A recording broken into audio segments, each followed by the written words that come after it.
Hello friends and welcome back to my channel. My name is Theo. I'm a Cambridge University graduate. I studied modern and medieval languages. I studied German and Spanish. Welcome to this new episode of Theo's Book Corner. In this video, I'll talk about the books that most inspired me to learn Spanish at university, as well as help me prepare for my Spanish interview at Cambridge. Now, if you've been unsure for a while what new language to pick up next, then I hope this video will also inspire you to choose Spanish because it's a really great choice for many reasons. And I hope that these books that I'll recommend to you, you'll also pick up and read and also get some inspiration for travel, but also for learning the language and learning more about the culture. If you're passionate about that, then give this video a thumbs up and let's get right into the video. Now, the first book that I'd like to talk about is The Cambridge Companion to Modern Spanish Culture. Now, as I like to do when it comes to any new topic, I go online and search for the Cambridge Companion to that topic because they're usually really great introductions to whatever topic you might want to get into. This Cambridge Companion to Modern Spanish Culture is no exception. It provides a great introduction to the Spanish culture. It considers aspects of culture and cultural diversity across Spain in relation to geography, history, prose, theater, poetry, and the arts, and also cinema.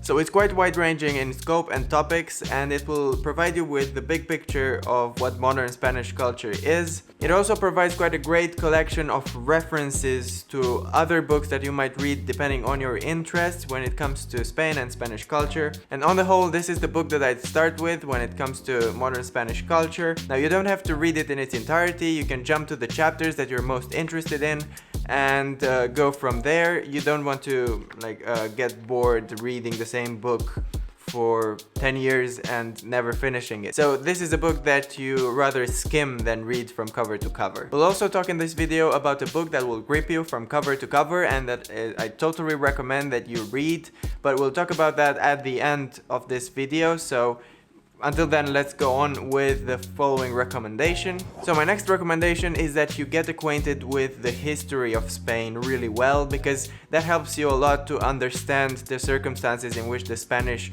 language formed within the culture of Spain and the wider Spanish-speaking realm. For this purpose, I've got a couple of books that I'm recommending, and one of them is A History of Spain by Simon Barton. So this book is a must-read when it comes to Spanish history because it ranges from the prehistory to the modern era, so it's very comprehensive and complete. The information is presented in quite a systematic and almost didactic way. It's also got timelines and tables where you can see the information in a very well organized way. There's a lot in this book about the connection between the Arab and the Spanish culture and how they got mixed together. So if you read this book, you'll also learn a lot about North Africa in the Middle Ages and how that panned out. So this is a great book for you to learn the fundamentals of Spanish history and how it developed. And I'd recommend this book to anyone thinking of learning Spanish or already learning Spanish, because every time when you learn a language, you come across all these common themes that are very interconnected with the history and geography of the place where the language is spoken. So I'd put a lot of focus on the history of the place, and this is a great place to start when it comes to Spanish history. Now, a second book about Spanish history that I'd recommend is The New Spaniards by John Hooper. The reason I recommend this in conjunction with The History of Spain by Simon Barton is that this is a history of modern Spain. So this book focuses entirely on Spanish contemporary history, and it seeks to explain how the developments in Spanish history of the 20th century led to what Spain is today. And I think it's a great read accompanying the other history because it puts a focus on contemporary Spain and where it is now. So if you want to understand contemporary Spanish society, and you would like to do that if you want to go to Spain and maybe work there or study there or just go and travel and talk to Spanish people, then this book is a great introduction to the Spanish way of thinking as it is now and the Spanish society, how it works and why it is the way it is. And it starts with considerations of the beginnings of Franco's dictatorship and continues up to the present day, the 21st century, with the stable democracy of the new Spaniards, while also taking into consideration aspects of social history such as education, welfare, housing, law, and also the arts, media like TV and radio, as well as traditions such as obviously flamenco and bullfighting. And so you'll learn a lot about those and how they relate to Spanish society and how they're interlinked from this book. It's a must read if you are planning to go to Spain anytime soon. Well, unfortunately, COVID might not allow you to do that. I was actually supposed to go to southern Spain this summer and I couldn't because of COVID. That was a bummer, but anyway, I hope you can go to Spain soon, and if you're going, read this book. Now, the last book I'd like to recommend to you is a very exciting book that I also mentioned in my last episode of the Book Corner. In that video, I mentioned it in the context of the 3 books that most helped me write my personal statement and prepare for my interview for Cambridge University.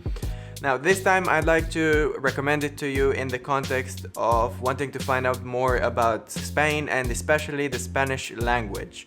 And it's this amazing combination between history and the history of the language, which you'll get in this book in the form of a very beautifully put together narrative. So I won't conceal the title any longer. It's The Story of Spanish by Jean-Benoit Nadeau and Julie Barlow. Now, these are 2 Canadians who also wrote The Story of French. I'll make a video about that in the future if you're interested in that, so let me know in the comments whether I should make more videos about learning French as well. Both books are very well written, but for now let's talk about The Story of Spanish. Now, as I said, it's a very well put together narrative of how the Spanish language formed and became what it is today. And you'll find out about the Spanish history as much as you'll find out about the history of the Spanish language and how the modern Spanish language got to be legitimated through dictionaries and literature and who contributed to that. And I had no idea how the transition from Latin being the standard language for reading and writing for the learned people from the monasteries and such, to the actual legitimation of the modern vernaculars, of the languages that formed in Europe based on the spoken Latin, on the vulgar Latin, basically. And the authors of The Story of Spanish found a great way of doing that by telling a story. It's, as the title says, it's a story, it's a narrative. So this is the book that will grip you from cover to cover, that I don't recommend skipping any part of. I totally recommend you go through it, because I'm sure you won't even have to force yourself to read further, because it's so gripping, it's so interesting. And I only have good words to say about this book. I read it after I went to Madrid, where I went through my first levels of Spanish, A1 and A2. And it not only helped me write my personal statement and get through my interview at Cambridge for Spanish, but it also fueled my passion for learning Spanish further to an advanced level at university. So by reading these books, you'll get a really good grasp of the development of Spanish culture, history, and language. Now, if you're passionate about languages or simply like to receive more insights from books I read or more book recommendations, then don't forget to subscribe to my channel. Theo's Book Corner is an ongoing series, but you'll also find some more videos about productivity and study tips. Now, if you liked this video, then please give it a thumbs up. It really helps with the algorithm, and I'll catch you in my next one.